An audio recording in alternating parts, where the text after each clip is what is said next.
Eric Swalwell has decided to drop out of the 2020 Democrat primary. So who's next? And, well, should that next person be Beto O'Rourke? Hey, everybody, I'm Chad Hasty, host of the Chad Hasty Show, which airs weekday mornings, 8:30 to 11 a.m. Central Time on News Talk 95.1 FM and 790 a.m. KFYO. Representative or former Representative Beto O'Rourke still running for president, going around telling people that he's still in this thing for the long haul, but the the Wall Street Journal with a report out early Monday saying that for Beto O'Rourke, things aren't going too well and that his campaign is pretty much beat up and that he can't move beyond the Democrat field. He can't even get to a breakout point, which is really not that surprising. After Beto's dismal performance in the first Democrat debate, his numbers have gone down.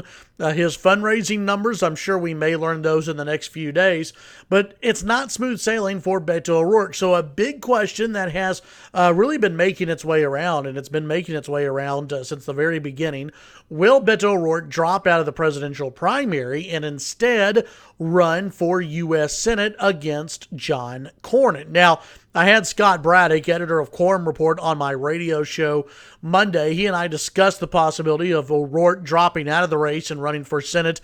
For Scott, he leaned actually more towards Julian Castro dropping out and challenging John Cornyn. Now, remember, one of these guys, if they're going to do that, they have to make the flip by December 10th.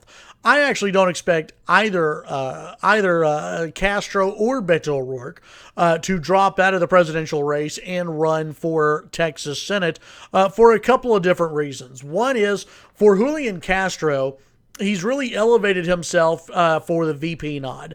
Whoever gets the nomination, it's not going to be Julian Castro. But whichever Democrat gets the nomination, Julian Castro has automatically now put his name on the short list for VP contention. For Beto O'Rourke, well, he hasn't been impressive at all. He's moved far to the left. There's no way he can beat John Cornyn in a head-to-head matchup in Texas, in my opinion. I think both Castro and O'Rourke are too far to the left and have said things that are way too far to the left for Texas voters to throw Cornyn out and to appoint one of them into the U.S. Senate. So they might as well stay where they are right now. Julian Castro has nothing to lose, all to gain, really. And for Beto O'Rourke, what else do you have to lose? You lost to Ted Cruz.